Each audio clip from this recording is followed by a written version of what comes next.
पप्पू यादव हूं, मर जाऊंगा, मैं लड़ूंगा बारसोई का लड़ाई। होगी हिम्मत तो डीएमएसपी पप्पू यादव को रोक के दिखा दे। औकात है ना तो सरकार से न्यायिक जांच कराइए, औकात है तो सस्पेंड कराइए, औकात है तो डीएसपी एसडीओ को हटाइए। चट्टा नहीं है, औकात नहीं है ना तो रिजाइन कर दीजिए। अन आदमी का आज तक पोस्टमार्टम कराने आप क्यों नहीं जाते? इतना बड़ा बड़ा मर्डर होता है, पोस्टमार्टम कराने आप, बलात्कार होता है, तब आप क्यों नहीं जाते? इतनी बड़ी घटना घटी थी, आज तक अपराधी आपसे पकड़ाया?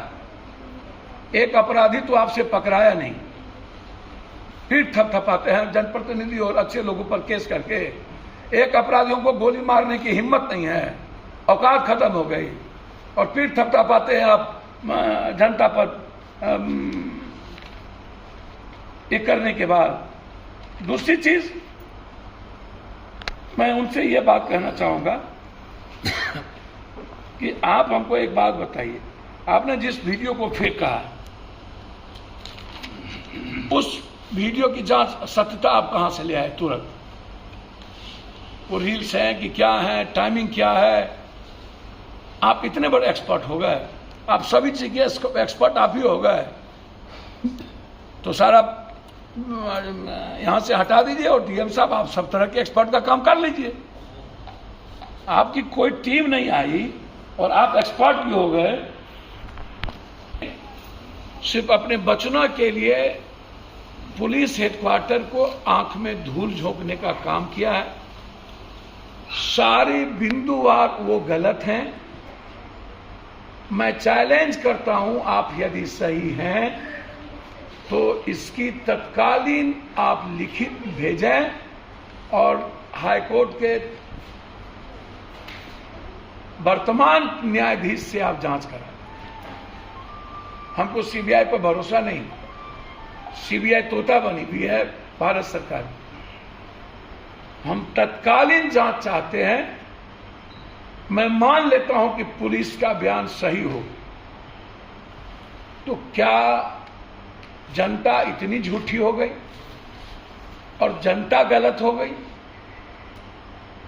और पुलिस की दो बात जो खुद कहती है, गोली चली और गलती हुआ, गोली लगी, क्या वो बयान सही था? या ये बयान सही है डीएम की और एसपी की कि ये 3 दिन के बाद गलत सीसीटीवी लाकर कि इसके द्वारा, जबकि सिल्लीगुड़ी में गोली निकाला गया, बदलने के लिए, पोस्टमार्टम भेग रखने के लिए, जबकि 3 दिनों तक आपने पोस्टमार्टम के बारे में कोई आपने प्रेस कॉन्फ्रेंस नहीं की है। ये पूरे घटना को मैं पुलिस और अपने प्रशासन को बचाने के लिए जनता को कंप्लीट रूप से डिमोलिश करने का प्रयास, उसके मनोबल को, उसके लड़ने के जज्बा को खत्म करने का प्रयास और एक डर पैदा करने का प्रयास, संविधान को अपनी जागीर समझते हुए आम आदमी के लिए डीएम साहब कानून है। ये किसी पदाधिकारी, किसी अपराधी, किसी माफिया, किसी नेता के लिए कानून नहीं है। आपने इस तीनों को आपने नकार दिया और आपने यह कह दिया कि लौट के जा रहे थे तब सोनू को गोली मारी गई। अब आप समझिए, पहले आप कहते हैं कि गोली चली, गोली लगी, कार्रवाई होगी, फिर 3 दिन के बाद आप उस फुटेज को ले आते हैं जहां पर कोई दंगा, कोई हमला, कोई पब्लिक का कोई पत्थर नहीं चले, कोई हंगामा नहीं हुआ। फिर आप उस लड़के के हाथ में जब कुछ नहीं था उस लड़के को आप दिखा रहे हैं। तीसरी, ऐसी कौन सी मैग्नम की गोली थी जो हाथी और बड़े बड़े पहाड़ को चीर देता है? क्या वह लड़का मैग्नम राइफल लेकर के आया था कि एक व्यक्ति को मारा तो दूसरे व्यक्ति को भी गोली लग गई? जबकि जिस व्यक्ति को आप कह रहे हैं कि नियाज को गोली लगी, सिल्लीगुड़ी में उस नियाज के भीतर से गोली निकाली गई। तो फिर मेरा सवाल सीधा है कि डीएम साहब, आप पर मेरा कोई सवाल नहीं है, आप बहुत बाखूबी अपने पदाधिकारी को बचाने का अच्छा प्रयास किए हैं और कोई भी आदमी अपने सबऑर्डिनेट को बचाने में बहादुरी दिखाती है। लेकिन डीएम साहब, हम दोनों आदमी जनता के लिए, हम दोनों आदमी नौकर हैं, सेवक हैं। पब्लिक रिप्रेजेंटेटिव है, जनता के नौकर, जनता के सेवक। आप हैं गवर्नमेंट सर्वेंट, आप हैं सरकार के नौकर।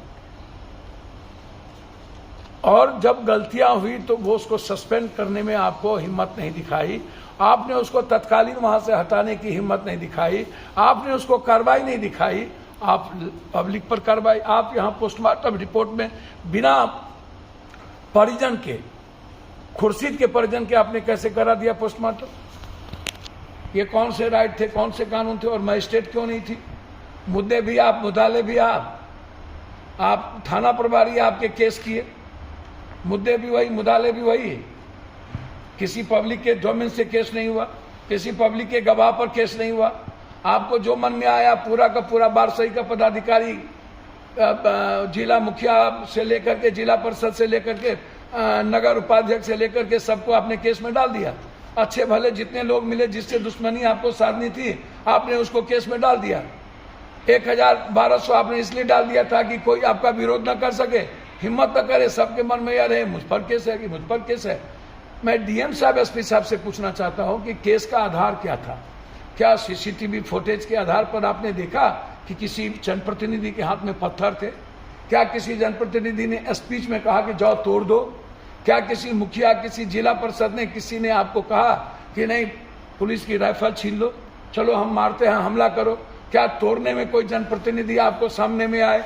तो जब वो सीसीटीवी फुटेज में ना तो जनप्रतिनिधि आया, ना तो उसने भड़काया, नहीं तो उसने किसी को उसका आया, ना वो साथ गए।